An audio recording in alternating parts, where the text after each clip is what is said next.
Hey, what's happening, friends? We are going live. I am here in sunny Las Vegas to meet with the team. We did a great event today, and so we have our normal contributors, our two Las Vegas real estate experts, Yvonne Koo and Pete Ariola here, and we did a great event today. So I wanted to kick off by talking about that and some of the incentives and things that were shared today. So Yvonne, tell us about the event that we did today.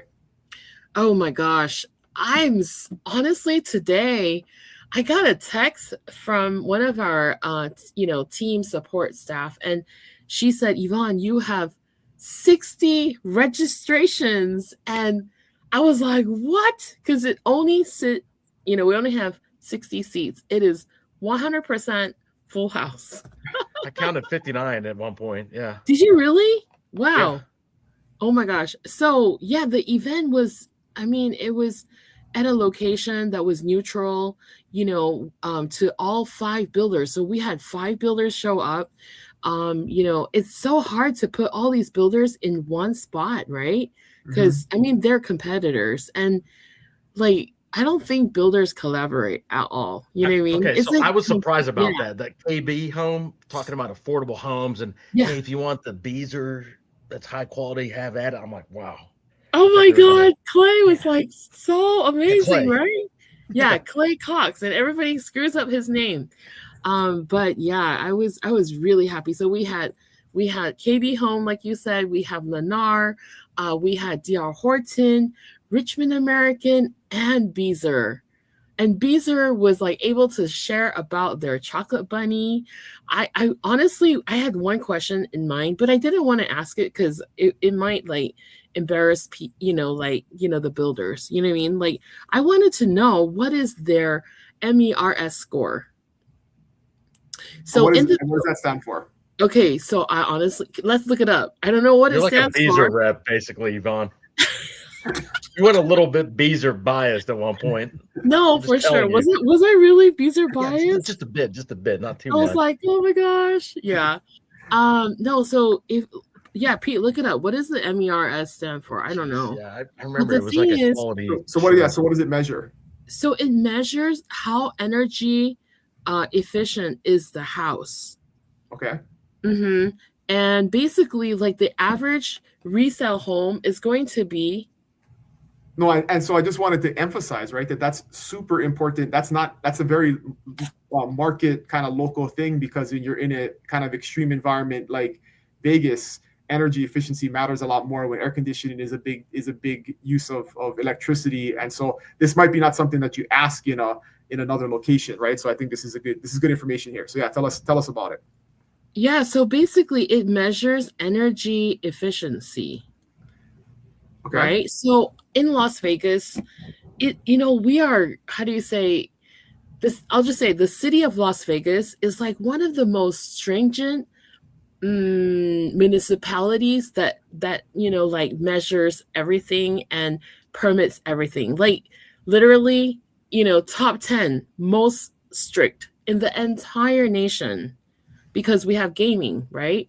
So, and the city of Las Vegas is if you have to pull a permit, you hope you don't live in the city, basically. But anyway, so what happens is when you have a resale home, right? The MERS scale, and I'm sure, Pete, let's look at the HER, Home Energy Rating System. Okay, HERS, so Home Energy Rating System. Score of 32 last year, fiscal year 2025. Beazer was America's #1 energy efficient home builder across top 30 U.S. home builders. Yeah. So the thing is, the average resale home, that score is 150. So if you had a ruler, right, and resale is up here at 150, DR Horton and KB, they're called Energy Star, so they would be at 50, right? And then what I see is Beazer is the lower you are, the better the score is. I've seen Beazer homes, and Pete is buying a freaking Beazer home too. Pete, did you know that your Beazer home that you're buying is going to be 8? Wow. With the HERS score on that? Yes. Wow. For the HERS score. So in that community that they're selling, that Pete is buying 2 homes of right now, right? That's just as They moving the have other one. 3 different floor plans. They check it by the floor plan. Your floor plan is there is a 7, 8, and 9, Pete. 7, 8, and 9. That's so crazy. That's like, honestly, like I've never seen anything that low.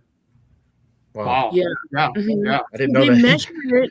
Yeah, so they measure, you know how they do it is like they measure, okay, like they have blown in insulation, you know, because most of the builders they put, you know, rolls, right?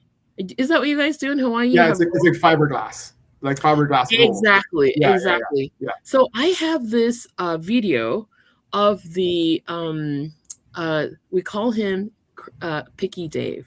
He's like the best superintendent in Beazer Homes. He's been there for 23 years. So he takes insulation. Okay, so insulation is usually like you don't want to touch it because like if you touch it, let's just pretend this is insulation, right? So if you touch it, it's gonna be like, ooh, there's glass in it and it's not smooth, right? And you know what? The customer service representative from Beazer Homes, his name is Vito from New York. So he's got this New York accent, like, what's up? You know, like anyway, Dylan, I cannot believe this, but you know what he did? He said, first they said, talk to the wall. And I was like, what are these crazy people asking me to talk to the wall? So like this is the wall, right? You can't see, but like let's see this cream thing is the wall. So he goes, talk to the wall, blah blah blah, like this, right? So when you talk to the wall, you know the voice, the sound gets absorbed by the wall. Number one. So it's not just energy efficient, but then like if you're close, you don't hear your neighbors or the sound doesn't go outside your house, right? Yeah, I'm gonna tell you about that next. But so first I talked to the wall. I'm like, rah, rah, rah. And he's like, okay, yeah. Do you see the difference? When you talk, like you can normally hear your own sound voice, right? Your sound wavelength or whatever. But when you talk into that wall, it like sucks in the sound and there's no sound. The second thing is, here's the crazy part. He said that this homeowner, right, was freaking out because the dog bit the drywall and ate the fibers from inside the insulation. He was like, crazy. Oh my God, this is so crazy. And the homeowner is freaking out because, you know, everybody has a pet in Vegas. So what happened is he was like, okay, let me call the manufacturer. This is the customer service guy, Pete. Vito, yeah. He calls, you know, like the people who manufacture that insulation. And guess what? They were like, don't worry, you know, that stuff is not, it's safe. And then the next thing I know, he goes to the wall, he takes the insulation and he puts it in his mouth and he starts chewing it. I was like, oh my God, you guys are killing me. That's belief in your product right there. Yeah, belief in the product. I mean, you know what? I could go and tell people, you can eat a Beazer home. That is like so we got that crazy. Chocolate bunny anyway. Right. And the chocolate bunny came out. I mean, like, yeah, I think that a lot of people don't realize that if you live in Vegas, energy efficiency is so important.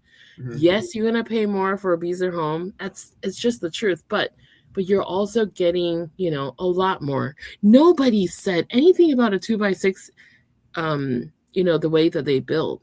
Only Beazer home. The 2x6 framing is not common in all construction. That's over.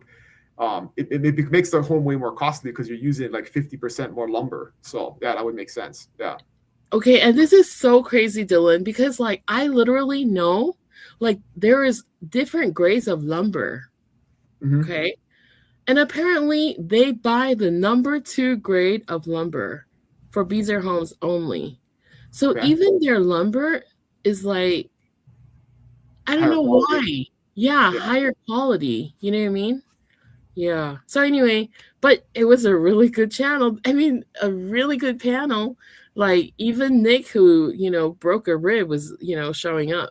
Crazy. Yeah, it was good to see the differences and similarities, right? Everybody kind of got to talk about the differences in their communities, but then there was also a lot of similarities about how they do business and the things that they offer incentive wise and stuff. And I think that's a really good thing for people to focus in on right now, is that because of the market and the market being slow everywhere, there's a lot, all of them said they have a lot of inventory, right? Where if you looked maybe 5 years ago, there was waiting lists, right? That was one of the things that people asked about, is like, is there a lottery? Is there a waiting list and stuff like that? And almost all of them said that, there's inventory right now. There's some specific maybe builds that have some waiting lists, but the opportunity as a buyer right now is greater than ever. And there's a ton of incentives that the builders are offering to incentivize buyers to come to their communities. And so what are some of those incentives? What are the kind of like the highlights you guys took away from today in terms of incentives? Pete, what do you see? Go ahead. Well, I already know that in that Beazer community, one of them is standing inventory, Marigold, and they're offering like $30,000 incentive in a Summit model, single story, right next to me, lot 17. And I know Nick Chupa was talking the same thing in Rosa Point.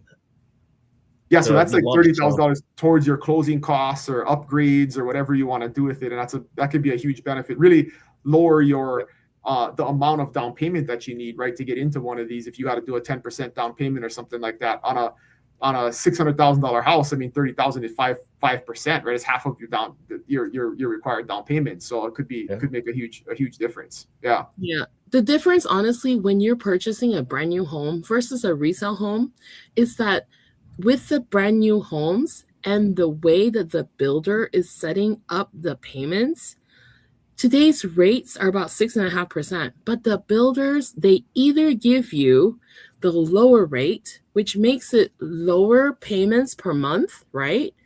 Or they will give you closing costs, right? And the best is if you get the lower rates plus the closing costs, then you'll score, Combination, yeah. Yeah, and then your out-of-pocket cost for your purchase is the lowest, versus if you buy resale, then you're paying a lot more because the interest rate is higher and it's harder to get money from a real seller versus getting money from a corporation. That makes sense. Absolutely. Yeah. Plus, what else? I mean, it's a new home, Pete, right? What could go wrong? How many resale homes are offering a $30,000 credit towards whatever you want to apply it to, right? Good luck. Yeah. Good luck. I mean, nobody's gonna publish that and say, hey, you know what?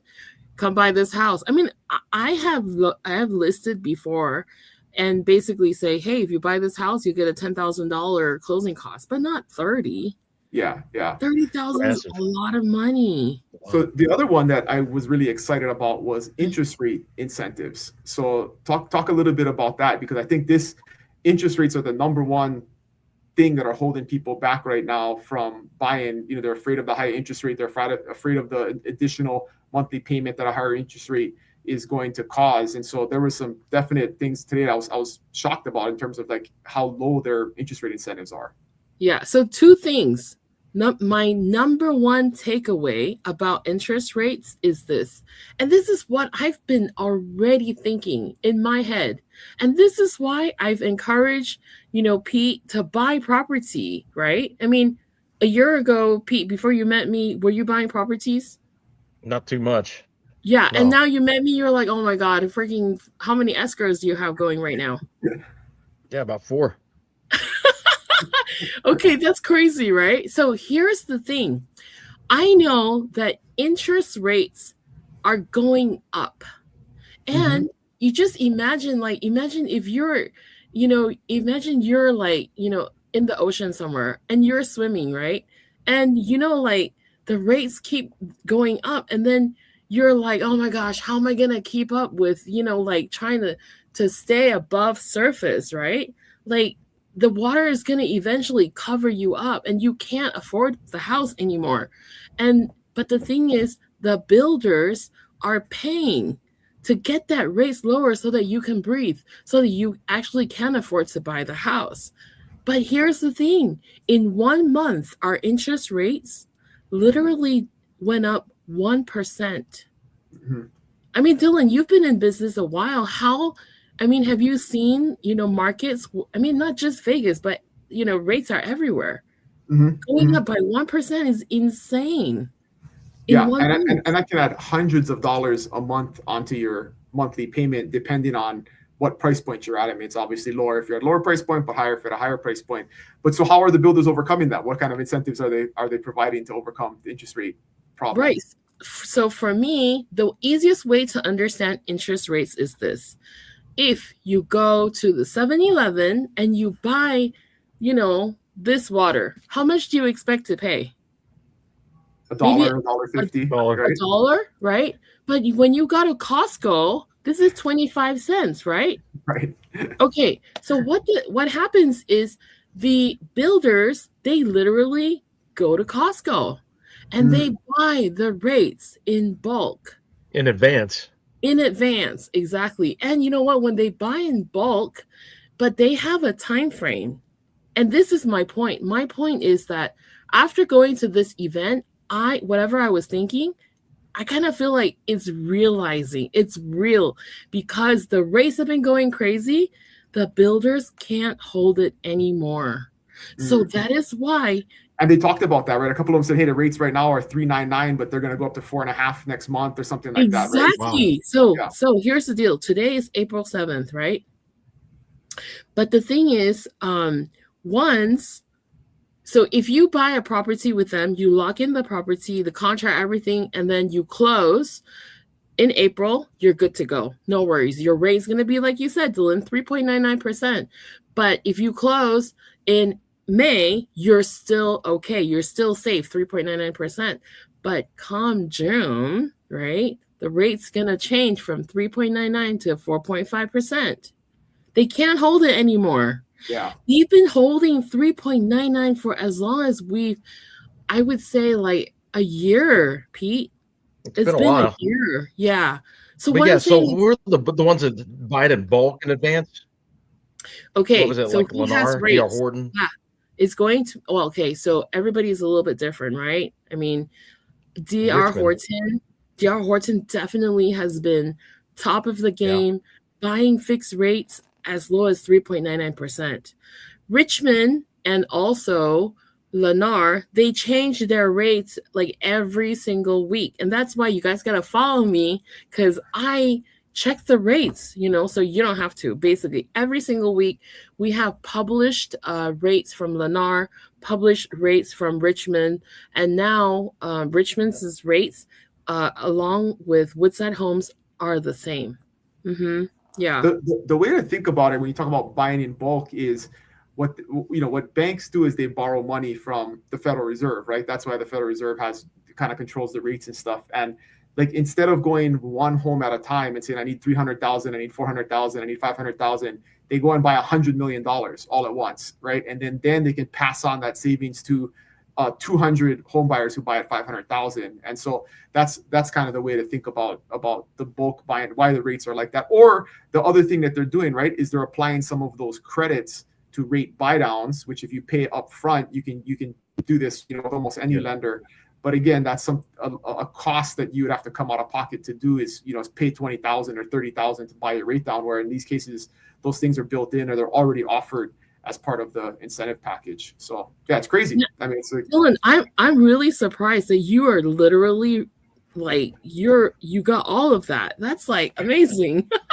Yeah, because you're focused on Hawaii, huh? Well, yeah. To give contrast of markets, and this is a great highlight of the opportunity that exists in Vegas is there's a ton of new builds, right? I mean, what did they say that we looked today on the MLS? There's like 1,000 available homes, right? That are new builds. If you go to other markets, Hawaii being a prime example, there's there's like 2 new build communities in all of Oahu, and there's none on the neighbor islands. And so like, you don't even have this option, like it doesn't even exist. And so depending on where you're looking at real estate, if it's a kind of established limited growth type of area, you're not going to have large new build communities, and you're not going to even have these options. So that's one of the things that sometimes I think people take for granted, being in a place like Vegas where you have so many options that you really want to take advantage of that, even if it's just an investment property like you're doing, Pete, right? Like, I mean, if you do an investment anywhere else, I mean, if you're thinking about, hey, I want to spend $400,000 on an investment home, and you have a bunch of different markets to choose from, one of the things that factors into your cost is interest rate, right? closing costs, and all those things. And if you shop and compare and contrast, a lot of times the Vegas market is extremely affordable compared to other places comparably. But the other thing that I wanted to point out is Georgie from Lennar Homes. Oh my gosh, she is a machine. She sells 100 Lennar homes a year consistently. And you heard her. She'll answer you at 2 a.m. Seriously. I mean, like, oh my gosh, I work hard, but I really don't want to answer at 2 a.m. But okay, but her point though is so good. Look at this. It takes 2 to 3 years, right? To go from land development to offsite. Land purchase, right? Land purchase to Right, from land purchase, land development, offsite, onsite, plans, building, right? And then now Lennar has 300 homes that's available, standing inventory that they need to sell, right? So think about it. Like, if you don't buy now, imagine the land pricing that, they're paying land pricing 3 years ago to build now. So if going forward 3 years later, what do you think the price is going to be, Pete, for the same house? Think about it. It's going to be way higher. Right? It's going to be way higher. Yeah. Wow. I mean, that was like, never did I think about it that way, but definitely it's time to buy. Yeah.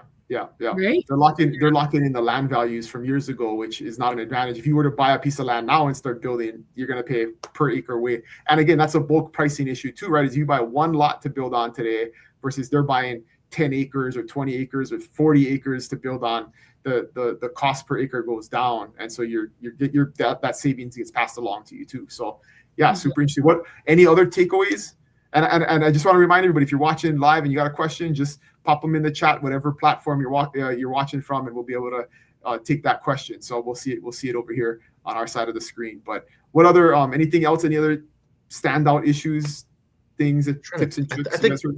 I think someone in the audience, they had asked about the HOA because there's so many homeowner associations in Vegas, but then I forgot what kind of answer they had for that. Well, the short answer I think from the builders is like they're all going to have an HOA. So it's like nobody's building and then not doing an HOA.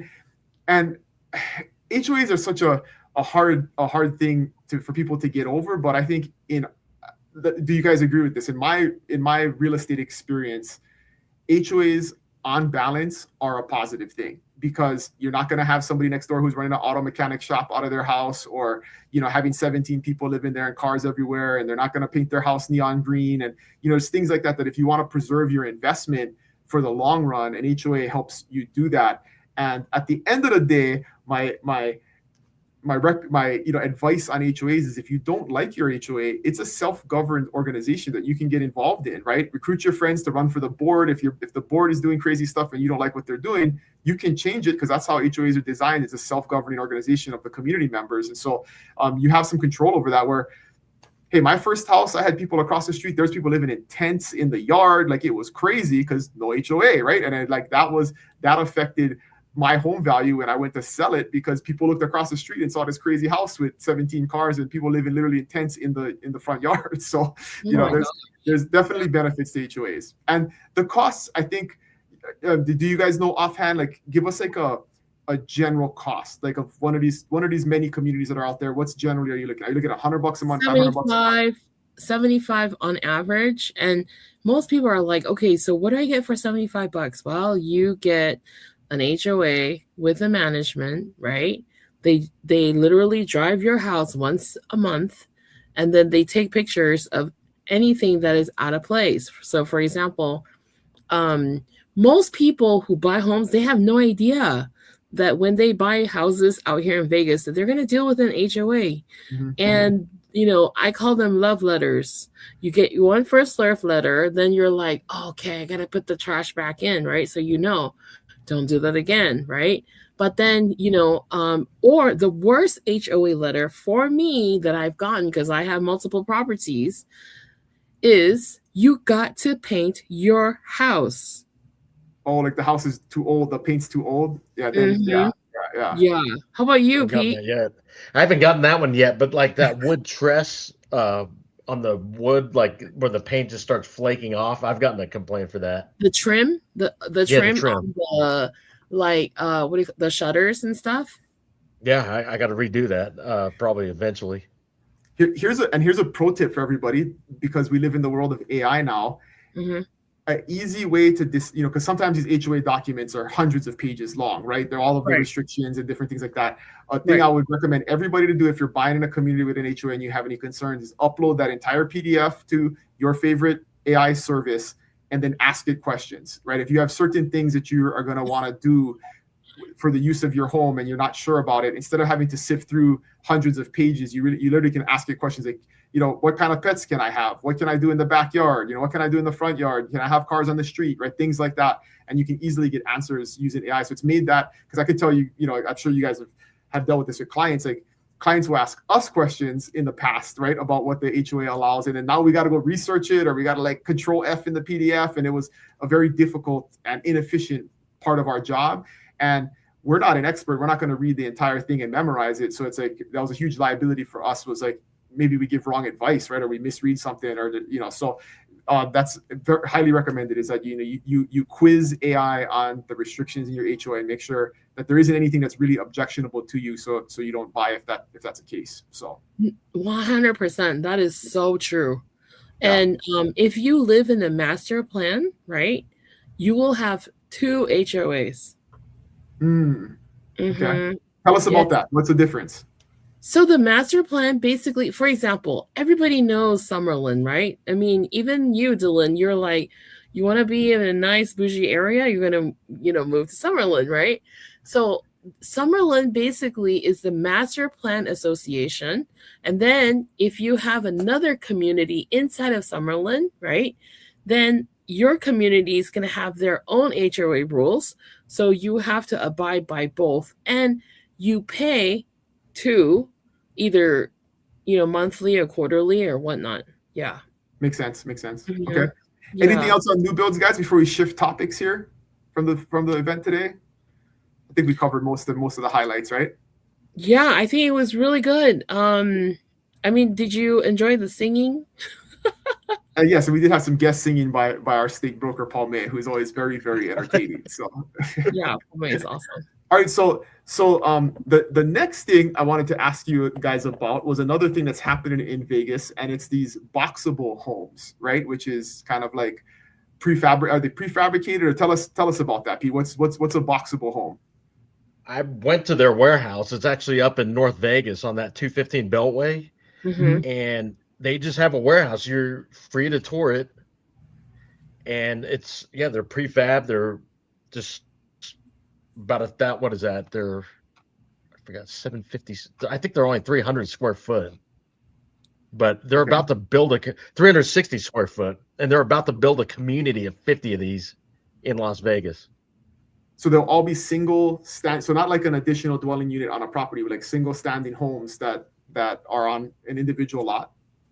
Yeah, they're going to be standing, like it's a 2.25 acre lot. They're putting 50 of these on it. And they're going to rent them for about $1,000 a piece, or $1,000 a month, and that's the comp of rent right now. I believe is a little over $1,400 a month. So it's all about affordable housing. Yeah. Where's this going to be? Where's this community going to be? The article on Realtor.com, it didn't say specifically. I'm not sure where it is. Did you catch it? Pete, the thing is, honestly, Clark County, even though North Las Vegas is the one that's manufacturing these homes, right? It's in our backyard that it's being manufactured, but Clark County has very strong restrictions on the size of, like single family dwelling. So, I don't think a lot of counties have restrictions, but Clark does. So that is why, even though we've been manufacturing these and shipping it to the rest of the country, even FEMA is buying, these homes, for disaster relief, right? But that's why you haven't seen a lot of it out here, because they got to change the rules. legislature. That's a problem everywhere, right? It's a lot of times the reason that affordable housing doesn't exist is because the county rules don't allow for it. So although every politician says they support affordable housing, the building restrictions or the zoning restrictions or whatever it is don't actually practically allow for things like this to be built, and that further causes the problem. So right, and also you can buy BOXABL stock. They are, I think they're coming online at the, I can't remember what it is, but yeah, I mean, you could buy like $1,000 share is like the minimum. Interesting. Because they're looking for private investors. They're trying to, you know, get more money to build basically. So that's why they're creating their shares. Yeah. Yeah. I think they're in the process of a merger with the FG Corp to go public, and then it's around 15 to 39 cents per share. It looks like. Yeah, I mean, I would buy it. I mean, because affordable housing is the largest problem in Vegas. I mean, you know, I think it's. But going back to the opportunity of new builds, I mean, I was shocked to hear almost every single one of them. I think there was one that's more of a higher end builder, but almost all of them had homes available in the 300s, right? 350, 349, 360. I can't believe Lennar has new homes at 300,000. You know, I didn't know that until George said it. And at these interest rate incentives, you know, the rough math behind that is maybe $2,000 a month for. You're right, Dylan. Right? You're right on the money. Oh my gosh. So, like for example, where Doxa is selling, which is basically DR Horton, and their concept is everything is included. So you don't have to. You buy your townhouse, right? It includes washer, dryer, dishwasher, everything. You don't have to pay for any upgrades or downgrades. Air conditioning, right? All that, everything. Yeah, everything is in there. So like you literally just bring your toothbrush, and they also care about your privacy. They also give you blinds. Wow. Okay. That's a big deal. That's it is. Put blinds in a house before. I mean, if you could spend a few $1,000s putting blinds in a house. So that's a big deal. So it's like everything is included, you know, and it is the least. How do you say? It's the most easy property to buy, and your payment is going to be approximately $2,100 to $2,300, depending on which location. That's taxes and insurance and everything included, right? Included. You know how you were talking about lawsuits? DR Horton had a big lawsuit against them recently. Okay. And basically, you know, everybody was I mean, I don't know who it was, but whoever it was, they basically complained that DR Horton, when they calculated that payment for the homeowner, they calculated the taxes on land versus the actual taxes based on the value of the home after the home is built. Got it. Okay. So yeah, they got a big lawsuit. So the truth is, that's the one thing that is bad when you buy a brand new home. Your property tax is higher than a resale home, 100%. Does it go back down eventually, or? I don't see it going back down, Pete. I mean, you have a property in Temple Trails, right? If you look up that property and see how much is the, you know, like, how much is the taxes on that, right? And me and you, we can compare. I'm buying a property right now, you know, in Spring Valley that is a resale home, right? And the taxes, I betcha, will be about the same. Wow. So there's actually quite a contrast. But when you are buying brand new homes, the way that you actually like even it out is through, Dylan, this is gonna blow your mind, through insurance. Okay. Oh, because a new home insurance is going to be less than an older home's insurance. Way less, because the thing is, the new home builders, they have their own insurance company. You know, everybody makes a piece. Come on, Dylan. Buying in bulk, right? But they're buying in bulk. They're buying in bulk. But you know what? They're not insuring old homes. They're only insuring new homes. So their risk is way lower, right? Yeah. Well, and this is an important point because this is a national issue that a lot of people are running into is a lot of insurance carriers nationally.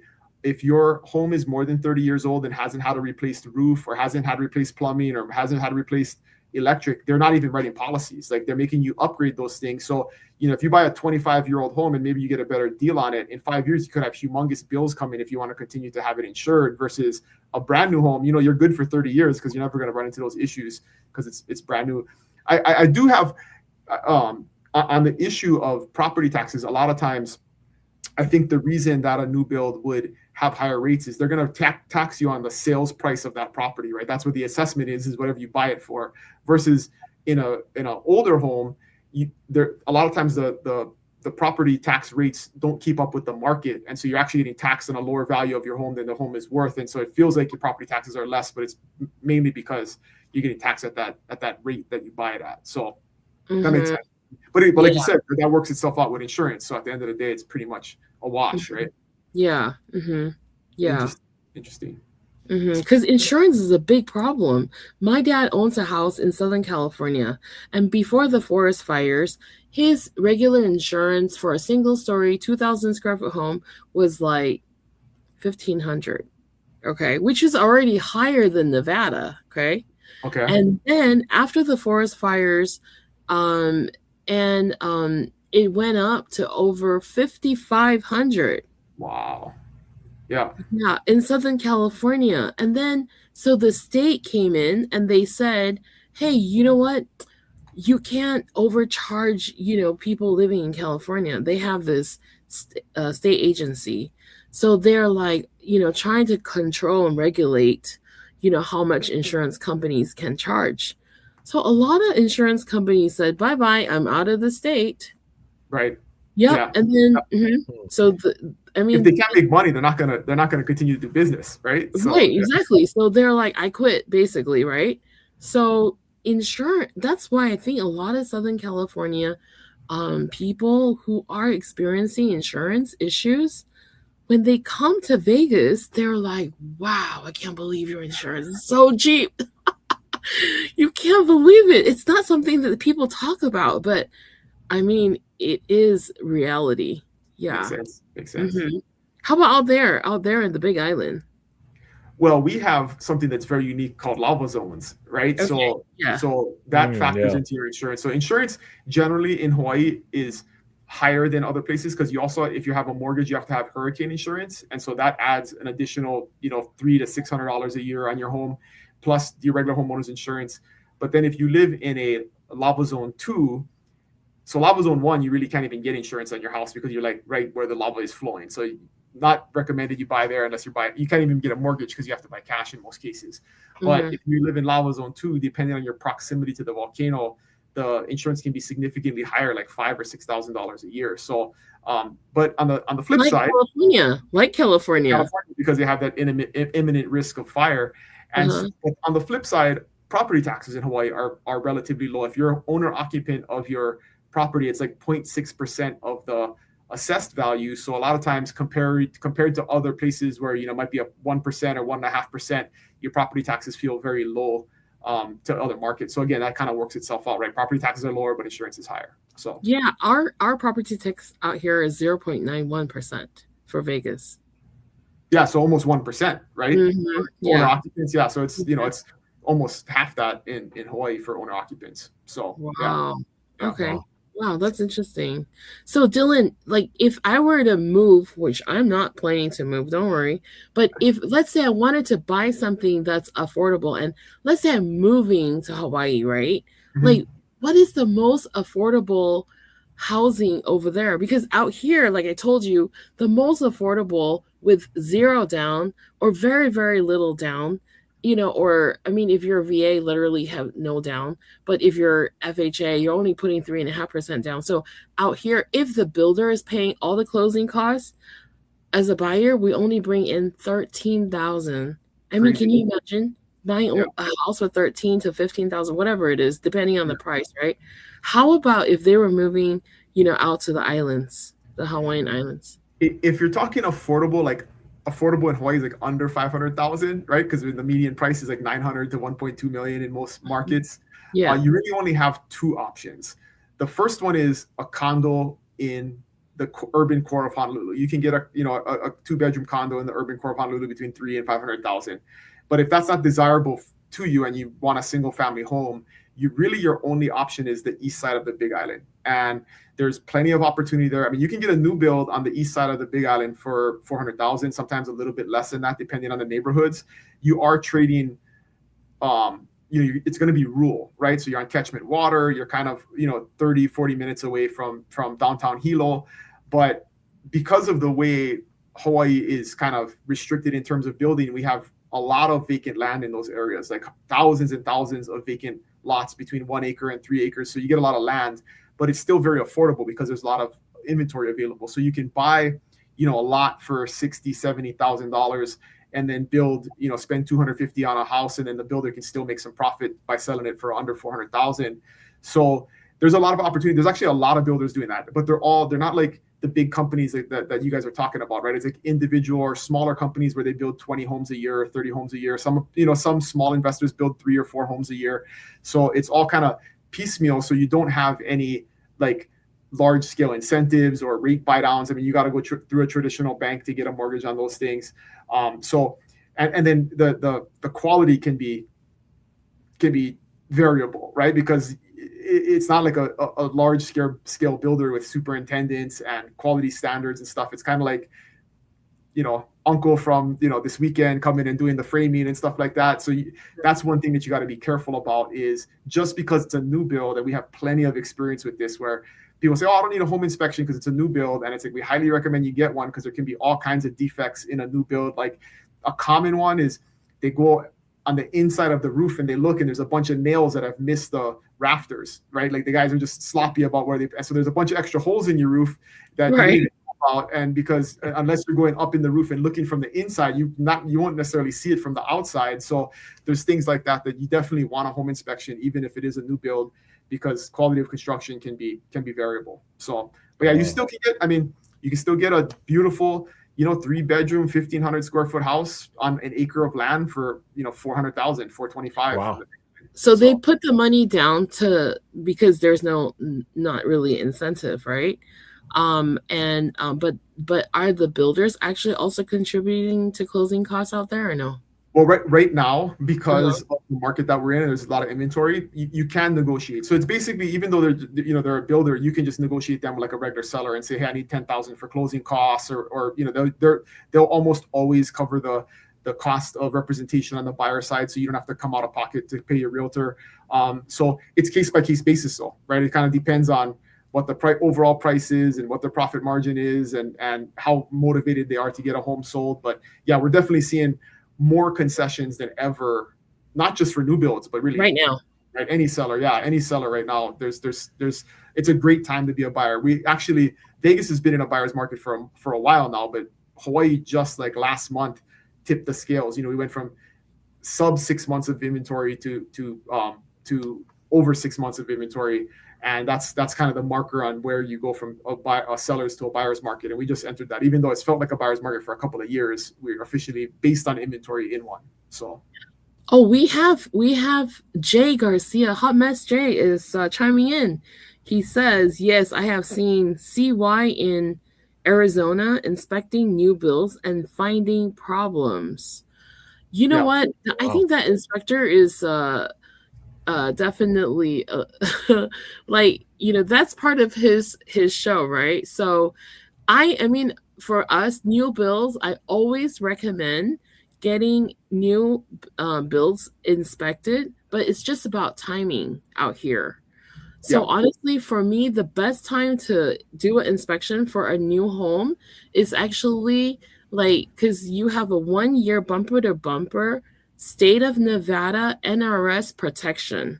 So when, let's say you move in December 31st, in 2025, I would recommend doing a home inspection after you live in the house for 10 months, and then bring in the inspector and then make a, punch list. So I'll tell you guys a horror story about this. So I have sold one new build in my entire career because there was a small community on the Kona side, and my good friend from high school bought this home. It's actually a DR Horton project, but it was only like 30 homes. It's a really small project. Yeah. So he bought it. He didn't want to fix her upper. He wanted to be in a brand new house, newly married and stuff, and bought this brand new home. Didn't do a home inspection because had the warranty. He felt like he didn't need one, and they move into it and they run their first load of laundry, and about 10 minutes into the laundry maker going, water starts seeping out into the living room. So the laundry room was kind of like in the hallway on the backside, and there's water seeping into the living room. And long story short, what had happened was they didn't hook up the laundry drain inside the wall when they were closing up the walls for plumbing. So the laundry drain was going into the wall and just draining into the floor. And so basically it ruined their drywall, it ruined their carpet. The builder came in and fixed it, right? I mean, that was a builder error. But those are the kind of things that you would have identified in a home inspection. And it can be really small things like, are the cabinet doors lined up correctly? Do the cabinets slide properly? Do all the appliances work? A lot of times you see dishwashers not hooked up properly, right? So the dishwasher doesn't drain properly. So yeah, definitely really anywhere you're buying a new build, you definitely want to get a home inspection. So yes, definitely. Dylan, we have another question. What is the average price of a home in Hawaii? That depends on the market you're in. So like the Big Island, the median price is like $550. Maui, it's 1.1. Oahu, it's like $1 million. Kauai, it's like 1.3. And then that's just general on the whole market. But then you have pockets like in Oahu, if you're buying on the east side of the island, you're going to pay $1.5 million or more. If you buy on the west side of the island, you can get a great home for $600,000. So it kind of, it depends. But same thing on the Big Island, the average median price is like $550, but if you buy on the east side, you can get a home for $400. If you buy on the west side, it's going to cost you $800 plus. So it really depends on geographic location and where you're looking. Oh, okay. Cool. Yeah. Out here, west side is most expensive. East side is the most cheap. Northeast, closest to the Nellis Air Force Base, you hit a double cheap over there. Double cheap. Right? I mean, Summerlin, you're gonna be triple. I don't know. Like, you're just gonna pay so much. But I honestly, going back to new homes, I was so surprised that KB Home has the most option. And you know what? They have a line of people waiting. 1,000 people in line trying to buy. That new community in Cadence. No, actually. Oh, Jay said This on the Henderson side. Confirmation. Jay grew up next to me. So that's true. That's true. Yep. Double cheap over there, most affordable, and you're gonna hear the jets like all day. But it doesn't matter if you buy a Beazer home, you can't hear it. It's library silent inside. That's super cool. Super. Yeah, cool. we did an experiment with that decimal meter or something so that you could measure your sound, right? So Nick and I went to townhouse number 2, and we turn on the TV volume all the way from 0 to 100, and the TV is backed up to wall number 1 on the other side, right? So we went to townhouse number 1, closed the door. It was silent. Couldn't hear anything. Yeah, it was crazy. Yeah, Jay, you hear the alarm from the base at 6 a.m. Wake up, 6 o'clock. You gotta go work, Jay. What an experience. Yeah. Mm-hmm. All right, guys, we're coming up on our time. Any kind of closing thoughts for the show this week? How about market stuff? Any market updates? Any highlights that you guys are seeing, just in general?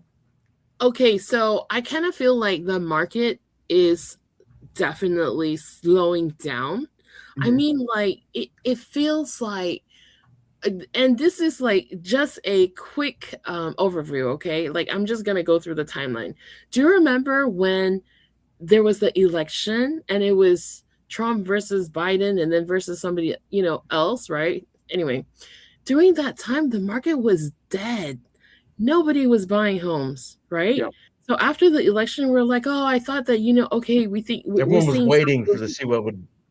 Yeah. it was so dead, and then This is an important mhm, societal concept, right? Is a lot of times mhm. people have opinions about elections and who wins, but really what matters is that somebody wins, right? Like at the end of the day, people get over it. Once there's stability, it's the unknown that people are afraid of. So like the 6 months leading up to an election, and we're in that season right now, right? Where it's like it's 6 months leading up to the midterms, and people don't know like who's going to win the House, who's going to win the Senate, and there's a lot of uncertainty in the market. And that's just not regular people. That's not just like buyers and sellers. That's capital markets. That's like big macroeconomic forces that all of that trickles down to the individual buyer or seller. But yeah, definitely election years always what happens is statistically, if you look over the last 11 elections, 10 of them prices went up after the election. So because of the stability, the only time it's ever gone down is when Obama got elected, because we were in like a huge economic recession, right? So it wasn't like his fault. It wasn't really like who got elected. It was just the country was in turmoil. It was a very bad time. But every other year, no matter Republican, Democrat, whoever wins, the year after the election, the prices go up. So I think, what you're saying is definitely validated by history and the data. Yeah, Jay said, don't forget, Kanye West was running too. Is that who you voted for, Jay? Probably. No, so that time was so slow, right? And then fast forward, to 2025 last year, right? I mean, I kind of felt like the market was like, it was like, it wasn't going anywhere. It was like kind of just dead. And then we have the summer months that are usually a little bit more productive. So like 5, 6, 7, 8 was like, okay, quite busy. Mm-hmm. And then, 9, 10. So basically everything after September last year was so slow. Mm-hmm. Mm-hmm. I mean, nothing moved, right? Especially in the Vegas market. It was so slow. And then January, February, right? We picked up steam and rates came down. Rates were as high as 7.5%. That's like so crazy. And right now we're at 6.5%, right? So we're not gone all the way up to 7.5%. But I feel like the market is definitely like stagnant again because of that shift. I think that rates, have everything to do with real estate. Everything. That's how I feel. How do you guys feel?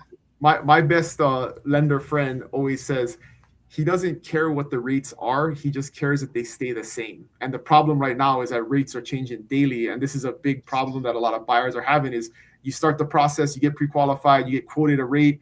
And then next week when you make an offer, the rate's 0.3% higher or 0.5% higher, and it's going all over the place. And again, instability is what causes fear, right? And so that's one of the big problems right now. It's just the rates are all over the place. So is that like inflation or maybe energy prices of gas or war? It's all of that. I mean, it's like the war in Iran, and it's it's like 100 different things, and it's something that we as lay people will never understand. All of the crazy economic forces that affect interest rates.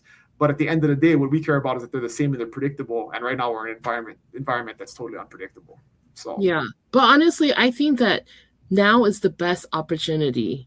Yeah. So because kind of like what you said, Dylan, once people have stability, right, then everybody is going to join the whatever thing that everybody's doing. That makes sense. You want to do the opposite of the crowd. Seriously. Yeah. And the point I think that we always got to keep in mind when it comes to interest rates is given the long-term appreciation of housing, you're always going to be better off buying today at whatever the rate is and enjoying the appreciation of that house and the equity that you're going to build in it. That value almost always exceeds the amount that, so if you buy in a higher interest rate environment, you're paying $300 or $400 a month extra, call it $5,000 a year extra in monthly payments toward the interest rate, but your house appreciates $20,000 that year, you netted $15,000 in value by paying the higher interest rate versus if you wait a year, now you pay $20,000 more for the house, the rates could still be high and you're still out that money. And so long run, if you're going to be in the home, there's never been a 5-year period in the history of America where home prices have gone down. There's been shorter term periods where 2 or 3 years you have you have problems and instability in the market. But if you're going to be in a home for more than 5 years, it's almost an investment that doesn't ever lose money, right? So if you think about that, the cost of waiting to buy at a higher price point always is greater than paying a few $100s more a month in a higher interest rate if it's 0.2% or 0.5% higher than what you'd like it to be. So long term, it always makes more sense, to buy now, lock in the price of the home now, get the appreciation and equity over time, and it'll work out. It always outperforms the cost of the interest rate. So I do have a few listings coming on the market, right? Yep. And I also have like how do you say, so our challenge right now is that we have to educate the buyers. Number two, we have to, as the seller side, we got to price it right, because if we price it right, it will sell. But I will tell you, there is one true challenge. If you are in a community that is still being sold, like for example, you're in a community that the builder is still selling, or they're still selling around you, right? It is so hard to sell your home because the builder is going to buy down the rate, give the incentive, all that stuff. It's so difficult to compete with the builder. That is very good advice, right? If you're on the sell side, you're up against all of these crazy incentives, and you really got to factor that in, because you're not just competing against the homes in your neighborhood, you're competing against these huge neighborhoods with all kinds of crazy incentives. Yeah, and I mean the challenge is real. For example, Pete, you love Mesquite, right? You've been going out to Mesquite all this time. So yeah. I'll tell you, there is a property that I'm going to be putting on the market. And I called, people in Mesquite and basically was like, hey, this home is 24, let's say just 2550 square foot, single story, a third of an acre, everything in the everything is beautiful in the backyard.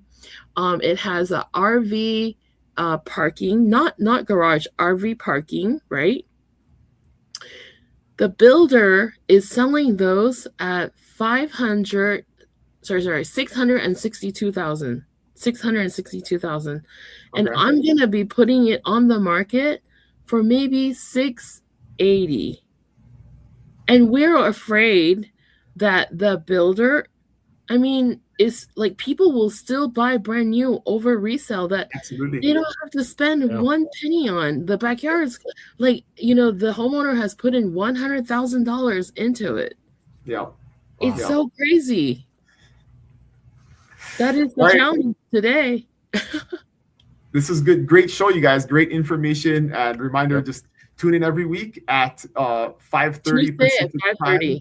Yeah, right. Tuesdays at 5:30, and we're always here. Bring your questions, or you can always send them to us prior, and they'll have some information queued up for you. So, any closing thoughts, guys? Final thoughts for today? Thank you for coming on our show.